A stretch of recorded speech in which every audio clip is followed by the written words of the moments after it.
G day sa inyo mga crayfish and welcome to G Farm Cavite. So may nagtanong sa atin kung lupa ba yung mga nakikita nila dito sa railings fund natin. Short answer is yes. Naglalagay tayo ng konting lupa para naman mamimik natin yung natural habitat nila.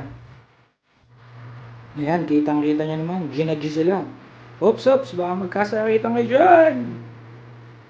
Base rin naman sa pag-check namin ng water quality kapag may lupa, hindi naman ito nakaka-apekto para bumaba yung quality ng tubig.